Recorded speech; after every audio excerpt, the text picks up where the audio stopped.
Hello and welcome everybody to another episode of Books in Bytes. This is where we take a stack of sources, dive deep, and pull out the most important nuggets of knowledge just for you. Today, our source is a comprehensive history. The Crusades, a history third ed. And welcome to you, our listener. Our mission in this deep dive is to, take a journey through this really complex and fascinating period. We'll be extracting the key insights the book provides to help you quickly get, well informed on the topic. Yeah, unpacking the history, the motivations, some surprising ones, and the consequences of the Crusades, all based on this detailed account. Exactly. Right, so let's maybe start by giving you a roadmap for this deep dive.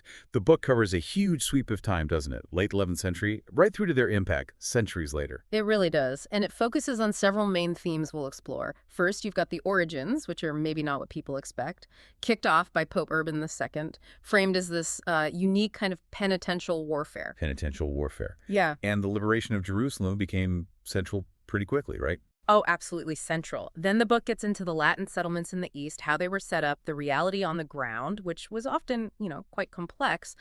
There's society, government, and the absolutely vital role of these new religious and military orders that popped up. And the idea of crusading itself didn't just stay in the Holy Land, did it? The book shows how it kind of evolved, got applied to totally different conflicts, different places. That's a key point. And then, of course, the gradual decline of that Latin presence in the East, facing some really formidable external forces, particularly the Mamluks later on. Right, the Mamluk. And finally, there's this long tail, you could say, Yeah. how echoes of the idea kept going, maybe surprisingly, even into the 19th century before, as the book puts it, the whole movement sort of faded from collective memory. Okay, so we'll walk through that chronologically, pulling out the details that really bring it to life. Sounds good.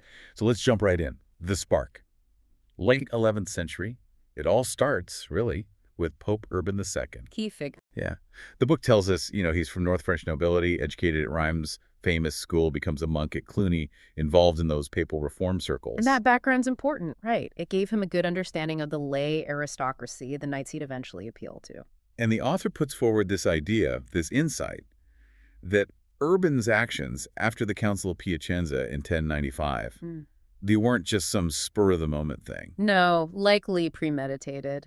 Probably thinking about mending fences with the Greek church, maybe responding to Emperor Alexis, who was already hoping for some military help against the Turks. And what really stands out in the book's account is his journey after Piacenza. He didn't rush. No, took his time, traveled through Italy, then France, making these strategic stops. Le Puy, St. Gilles, Cluny. He even dedicated the altar of the new church there. And the book highlights how he timed things, arriving for important local feast days, using big ceremonies, liturgical theater almost, to build up the occasion. Yeah, and for a man probably in his 60s then, this tour was incredible, covering something like 2,000 miles, entering towns that had probably never seen anyone that important before, often with a big entourage. He was preaching the cross, holding ceremonies where knights actually took the vow, in places like Tours in 1096. And the book notes he even linked this war in the East to the Reconquista in Spain, saw them as connected holy wars. Right, even though he didn't manage to get everyone focused just on Spain, but it shows how he saw it all fitting together. And this leads to another really crucial point the book makes, challenging some older ideas. Jerusalem. Exactly. Jerusalem was central right from the very beginning. Yeah, the evidence is overwhelming, isn't it? Descriptions of his tour, what was decided at Clermont where the crusade was proclaimed, the charters crusaders drew up before leaving. It all points to liberating Jerusalem. The source talks about an almost obsessive interest in the city, especially Christ's empty tomb. And apparently Emperor Alexis had already kind of dangled that prospect, liberating Jerusalem to tempt Western nobles even before Urban's big public call. So the whole thing was framed as a penitential war pilgrimage. Where did that idea come from? Well, it had roots especially in those big struggles during the investiture contest that clashed between popes and emperors. Popes were looking for lay support against enemies at home, and they turned to scholars, like the ones around Countess Matilda of Tuscany, to sort of justify Christian violence, to frame using arms as a form of penance. And the religious climate at the time made people receptive to that. Absolutely. The book talks about the huge importance of relics, building churches that look like the Holy Sepulchre or held pieces of the true cross. It suggests this sort of almost morbid concern with sin in a pretty violent society. So pilgrimage was already a big deal. Yeah, a natural way to show religious feeling, sorrow for sin. The book makes a useful distinction, though, between trips to big places like Rome or Jerusalem seeking forgiveness and maybe going to a local shrine hoping for a miracle. Ah, okay. Different motivations. Right. For many heading to Rome or Jerusalem, the main draw seems to have been spiritual absolution, penance. Okay, so moving into the First Crusade itself, how were the armies actually put together? Well, they weren't really a single army, more like collections of the big lords, households, the Maesni, they called them. Maesni. Yeah, each with its knights, chaplains, servants, relatively small, kind of independent units within the bigger group. Right. And after that long trek, taking Antioch in 1098 was huge. Pivotal moment. And the decision by some leaders like Bohemond to actually stay and hold the city instead of pushing straight for Jerusalem. That was controversial, but driven by, well, distrust of Emperor Alexius. Interesting, though, the book says Bohemond wasn't really criticized back west for doing that. No, it seems it was seen more as a strategic necessity at the time. And it wasn't just the leaders calling the shots all the time, was it? No, the book points out it was often the ordinary crusaders, really focused on their vow to reach Jerusalem, who pressured the princes, like forcing them to attack Ma'aret on Numan in late 1098 to get things moving towards Jerusalem again. Meanwhile, what was the reaction on the Muslim side? Was it immediate? Not really coordinated initially. There were counterattacks from Egypt and the Seljuk Sultanate, sure, but the idea of jihad, holy war, was mostly confined to a few religious leaders at first. The book highlights how that started to change, surfacing in the army at the Battle of the Field of Blood in 1119, becoming more prominent in Aleppo around 1124 when it was under siege. Which brings us to Zengi, Imad ad-Din Zengi. Right, a really transformative figure. The book tracks his rise, his conquest near Aleppo, taking Bahrain, but the absolute key moment was his capture of Edessa in 1144. Edessa. That was the trigger for the Second Crusade in the West. Exactly, sent shockwaves. But just as importantly, the book shows it also sparked this widespread kind of spontaneous reaction in the Muslim world.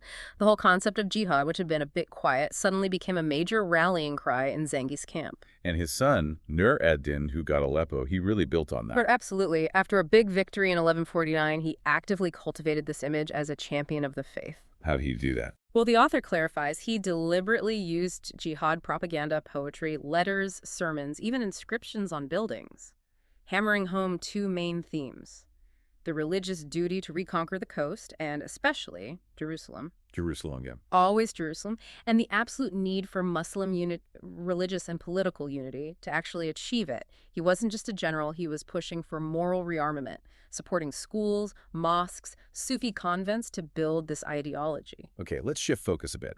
What was life actually like in those Latin settlements they established, say 12th, early 13th century? The holy places were obviously key. Totally central. And the Latin Church set itself up in this region that was already incredibly diverse religiously. Yeah, the book describes the religious atmosphere as almost theatrical sometimes. Shrines like stage sets, lots of liturgical spectacle in Jerusalem, especially around the Holy Sepulchre. Things like the Vespers processions, the famous Holy Fire miracle on Holy Saturday, all designed to really ramp up public emotion, connect with pilgrims. And they put a lot of effort into building up these sites, beautifying them, linking them to shrines back in Europe. You can see they were really thinking about the pilgrims, the city's whole reason for being almost. Definitely. And the Latin Church had to operate alongside, well, loads of other groups. Orthodox Greeks, Jacobites, Armenians, Copts, Nestorians, then Muslims, Jews, Samaritans, maybe even some Zoroastrians. So how did they manage that? What was the policy? Initially, it was often about expelling infidels, so Muslims and Jews from specific religious or military sites. But indigenous Christians were generally allowed to stay. The book gives examples like Tilbasar, Antioch. And the church structure itself sounds a bit odd, a surfeit of bishops. Yeah. Too many bishops for the number of Catholics. Yeah, relative to the lay population. And because they were custodians of the holy places, the church had a very monastic feel to it. There's that description from James of Vitry about a bishop's day in Acre. Right, gives you a sense of their work. But by the 13th century, as they longed territory, you got all these exiled bishops crammed into coastal cities like Acre. The source even calls the situation in Acre absurd. Lots of idle bishops living off endowments from back west or the remaining coastal lands. Chapters even sent canons overseas just to manage the money. Wow. And how did they deal with non-Latin groups legally? You mentioned partial toleration. Yeah, they seem to have adapted some Muslim legal ideas. Muslims and Jews paid a poll tax, had different dress codes. Their testimony wasn't worth as much in court as a Latin's. But generally, they could practice their religion. So things like synagogues or mosques existed. Well, rabbinical tribunals and Jewish academies definitely flourished in Acre and Tyre. We know less about Muslim structures, no records of Muslim judges, qadis, in the Kingdom of Jerusalem itself, though there was one in Antioch. But the book cautions that lack of records doesn't mean absence, We only know about the Jewish courts because their ruling survived. And the non-Latin Christians, Orthodox, Armenians, etc. They didn't pay the poll tax or tithes, though their testimony was also graded lower than Latins. They kept their community status, their own bishops, as leaders. The Arabic-speaking Orthodox, the Suryani, were apparently quite numerous down south. And the book mentions shared holy sites, Christians and Muslims worshiping at the same place. Yeah, these syncretic cults. Like a shrine near Tyre venerated as both Sheepfattle and St. George, apparently quite common at the popular level, and the Latin clergy mostly tolerated it, especially in the 12th century. Probably pragmatic, right? Avoid upsetting the locals. It only really faced pressure later from Rome wanting more uniformity. So beyond managing this diversity, what was the Latin Church's main contribution? Well, the main patriarchate in Jerusalem wasn't super reformed in the 12th century, still had proprietary churches and stuff, but more significantly, these settlements were the birthplace of totally new kinds of religious life. Like the Carmelites. Exactly. Started as hermits near Jerusalem, Galilee, Mount Carmel, evolved into a mendicant order, got a formal rule from the Patriarch Albert of Jerusalem. And the Hospitallers, the Order of St. John. Right. Started running a pilgrim hospice, got papal recognition in 1113, really dedicated to the holy, poor, sick, destitute pilgrims. Their language, calling themselves serfs and slaves to the sick, really echoes that 11th century reform vibe. Fundamentally Western, but the book suggests maybe some Byzantine or Arabic medical ideas influenced their hospital work over time. Which leads us neatly to the most famous innovation, the military orders. Templars first. Yep. Started around 1920, Hugh of Paynes and some buddies dedicated themselves to protecting pilgrims on the roads. Got backing from King Baldwin II, big support from Bernard of Clairvaux, formally recognized at Troyes in 1129. And what made them so unique? The key thing the book stresses is they were religious, took monastic vows, but for them, warfare wasn't just temporary, it was their devotional way of life. Wow. Knights of Christ, merging monasticism and crusading into one identity. The Hospitallers later took on a military role too. Then you get the Teutonic Knights, Order of St. Lazarus. And they became these big international institutions, right?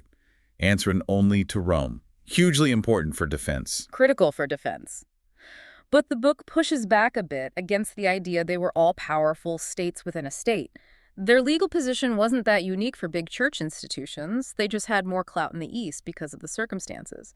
And while they competed, the author argues they didn't forget why they were there, keeping the Christian settlement alive. And despite their fame, the actual number of fighting brothers in the East wasn't huge. Surprisingly small, yeah. Maybe 300 Hospitallers, 500 Templars at any one time. They were the command structure. But the bulk of the troops in their garrisons and armies were mercenaries. Which must have meant insanely high casualty rates, rapid turnover, especially in big battles, Springs of Cresson, Hattin, Harbia, and sieges like Safad, devastating losses, needing constant replacements from the West, and the cost. Fortifications, mercenaries, huge expense, even with all their land endowments. Okay, let's look at the society and government side. European feudalism, but adapted for the frontier. Drastically adapted. The state was pretty fragmented.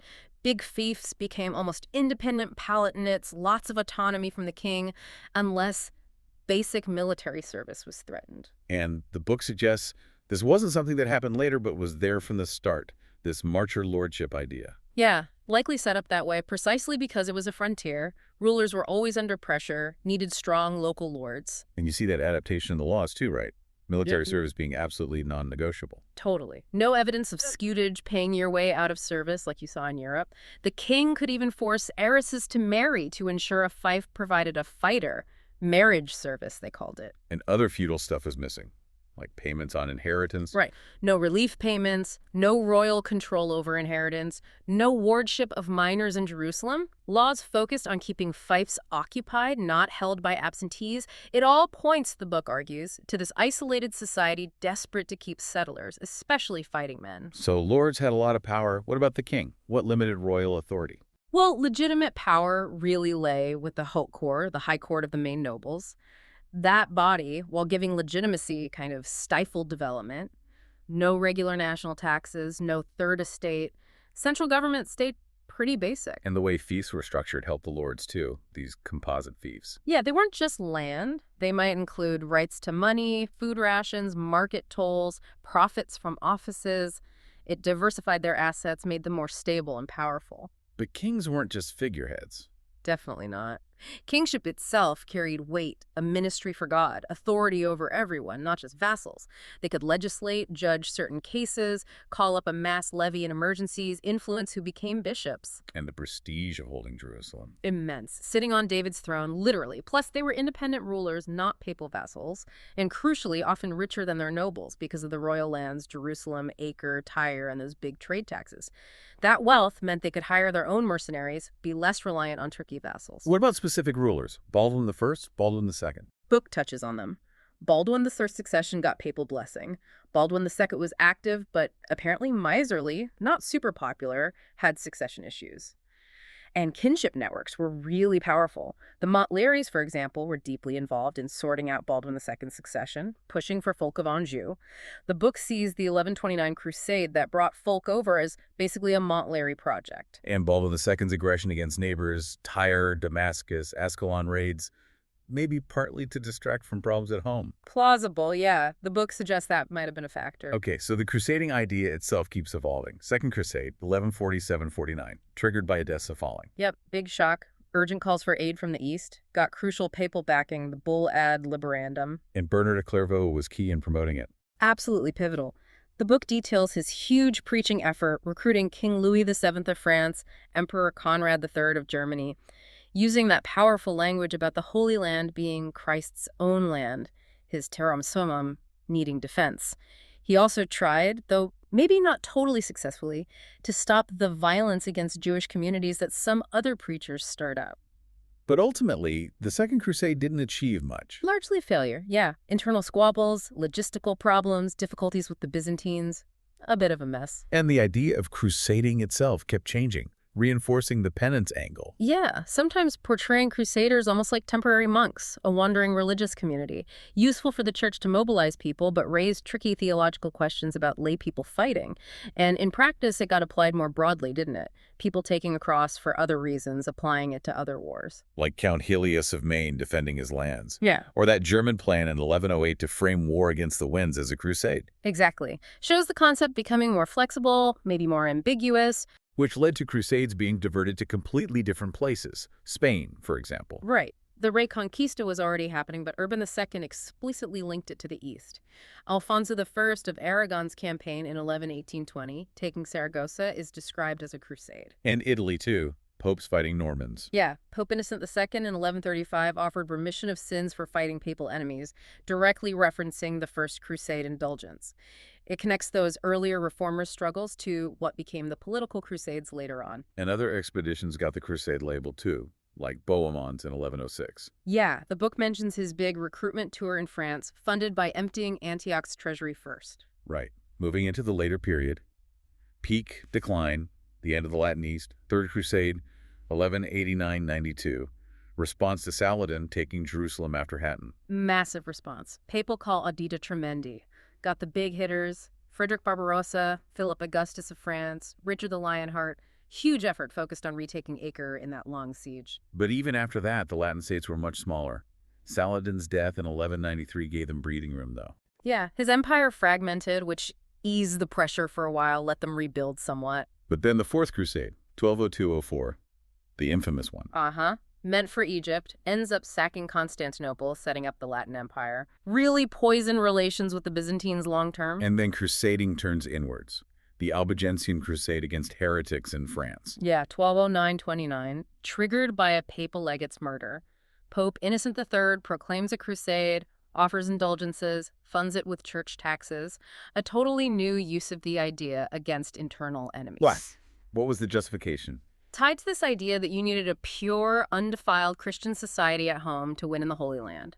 get rid of heresy first. Simon de Montfort led it, often brutally. Campaigning was seasonal, and Innocent III made that controversial call in 1213 to basically stop the Albigensian indulgences to push a new Eastern Crusade, which really hurt Simon. And the French monarchy eventually got involved. Right. After Peter of Aragon was defeated at Muret, Louis VIII intervened directly. Brutal policies led to the Peace of Paris in 1229, bringing Languedoc under French control, ending that crusade. Pope Innocent III seems like a really key figure in shaping all this. Hugely influential on crusading policy. The book highlights his centralized planning, how he articulated the ideas in Quia Mare in 1213, charity, salvation, Christ's patrimony, that quasi-feudal service idea. But his biggest policy change, the book says, was about vows, letting people off the hook. Yeah, making dispensation central, allowing deferment, commutation, paying instead of going, redemption. He'd done it before, but Quia Mare made it policy.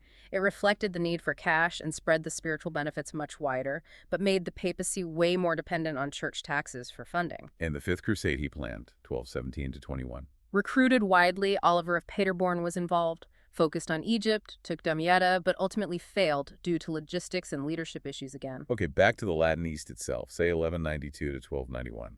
Early 13th century was actually okay for them. Prosperity. Surprisingly, yeah, for a while. Especially Acre, very reliant on trade with the West. The Italian cities Venice, Pisa, Genoa were huge players in Acre. Massive. Had their own quarters, markets. But the book notes they were still regulated. Return goods often had to go through royal markets, which helped the kingdom's finances. All this business led to more centralized Italian operations there, and claimants to the throne kept giving them more privileges to get their support in disputes. And the Ayyubids, Saladin's successors. Less aggressive. Generally, yeah. Empire was fragmented, they often fought each other. Their own prosperity was tied to Western trade, too. Jihad ideas were still around, but mostly it was about coexistence, truces. The Lat states made alliances with Muslim rulers like any other regional power. Until that disaster in 1244, the Battle of Harbiya. Yeah, La Forbi. Devastating alliance against Egypt went wrong. The Latins and their allies were crushed by Khwarezmians fighting for the Egyptians, a massive blow to their military strength. And internally, the Kingdom of Jerusalem was having problems, constitutional conflicts. Big time. Succession issues, heiresses, absentee rulers back in Europe. The barons were very litigious, constantly arguing over inheritance, who should be regent. Frederick II's time as regent was particularly messy, being excommunicated and all. Then came the Mongols. Whoa, yeah, mid-13th century, changed everything. Swept through, beat the Seljuks, sacked Baghdad, invaded Syria, a cataclysm. And just as that happens, the Mamluks rise in Egypt. Right. These slave soldiers basically seized power from the Ayyubids, assassinated the last sultan, Turan Shah, and then, crucially, they were the ones who stopped the Mongol advance at Ain Jalut in 1260. Hugely important victory. Into Sultan Baybars. Kipchak Turk. Ruthless, brilliant general, the book says. And from 1263, he just starts systematically dismantling the remaining Christian territories. How? Relentless raids, sieges, taking major castles and towns one by one. Safad, Jaffa, Antioch, Tripoli. His successor, Calavoun, just kept going. And the Latins were weakened internally, too, fighting amongst themselves. Yeah, like that Genoese-Venetian war in Acre in 1258, really damaging. And clear signs of financial strain lords like Julian of Sidon having to lease or sell land because they couldn't afford the upkeep or repairs after raids. What about the Angevin intervention, Charles of Anjou claiming the throne? Started in 1277. Surprisingly little resistance at first. Maybe the barons were just tired of fighting. Kingdom became part of his larger empire for a bit, but divisions remained. After he died, control went back to the Lusnians from Cyprus. King Henry II, Lusignan, was crowned in Tyre in 1286, held the last big festival in Acre, the book notes, but the Mamluks just kept coming. Al-Ashraf Khalil, Calavoun's son, relentless. Is leading inevitably to the fall of Acre, 1291. Tragic end. That was basically it for the main Latin settlement in Palestine, the end of that chapter. So after 1291, no more big crusades to the east, despite plans. Plans, yes, like Pope Gregory X had. But they didn't really get off the ground. Disputes back in Europe, maybe a sense that these huge expeditions weren't working anyway. Only small groups went out to help the last few outposts. But crusading as an idea didn't just vanish. It continued elsewhere. Oh yeah, definitely. The book shows it popping up all over. Against the Ottomans, Nicopolis 1396, Varna 1444. Against the Hussites in Bohemia, in the Baltic, where the Teutonic Knights built their state, North Africa, even political crusades in Italy. But the nature of it changed. More reliant on papal money. Increasingly so, yeah, funded by church taxes. Military orders in places like Spain became more controlled by kings, and the Ottoman threat really shifted the focus. Naval victories like Lepanto in 1571 were still talked about in crusading terms, though. Did exploration play a part in the decline? Vasco da Gama finding the sea route to India? Yeah, bypassing the Levant trade routes eventually lessened the region's economic pull for the West, maybe reduced one motivation for intervention over the long term. Okay, let's jump way forward, 19th century. The book talks about crusade imagery reappearing then. Fascinating bit, this. Cardinal Charles Lavigerie, big French missionary in Africa during the colonial era, he explicitly used crusade ideas. How so? To rally support against the African slave trade, protect missionaries, and, well, probably also support French interests in Africa. And he actually tried to set up a new military order, like the Knights of Malta. He proposed it, aiming to create a Catholic haven in Africa. Pope Leo III was interested, but the actual Order of Malta wasn't keen. They'd given up fighting long ago, didn't have the resources. So Lavigerie tried to start his own. Yep. L'Institut Religieux et Militaire des Frères Armés du Sahara, the Armed Brothers of the Sahara, existed briefly, 1890-92. Armed brothers. What were they supposed to do? Set up fortified asylums, offer protection, hospitality, farming. Brothers were meant to adapt to local ways, live like locals, learn languages. And they actually had a vow to fight. Yeah, to fight to death for the defense and protection of those, principally the victims of slavery. Rules said they had to carry arms, build forts, keep weapons. But it failed. Completely. An anachronism, the book calls it. Got applicants, but no experienced leaders. Newspapers, the French government, were hostile, wary of private armies. Lavigerie shut it down just before he died. A real contrast to the old Order of Malta, which survived by adapting, focusing on charity, healthcare. So the book concludes, these armed brothers were the last crusaders. Far as we know, yeah, 1890-92. The movement wasn't just impractical by then. The author argues it was basically wiped from collective memory, at least in its original religious form. Wow, what a sprawling journey that was. Centuries of history. From Urban II's call, setting up those states, the complex society, the struggles, how the idea changed, got diverted, and then those final faint echoes centuries later. It really covers the gamut, doesn't it? How an idea transforms, adapts, faces pressure, and eventually fades. Hopefully this deep dive, drawing on the book's perspective, gives you a, quick but solid grasp of this huge phenomenon. Absolutely. As you reflect on all that history we've covered, maybe consider this. How do these really powerful, religiously charged ideas, born in specific medieval times, manage to stick around and change shape over centuries, sometimes popping up in totally different contexts before they finally disappear? And perhaps the ultimate question the whole story raises: what does the long, complex, often brutal history of the Crusades tell us about us? About the enduring human capacity for, well, both incredibly fervent belief and action, and also for truly devastating conflict? Something to think about.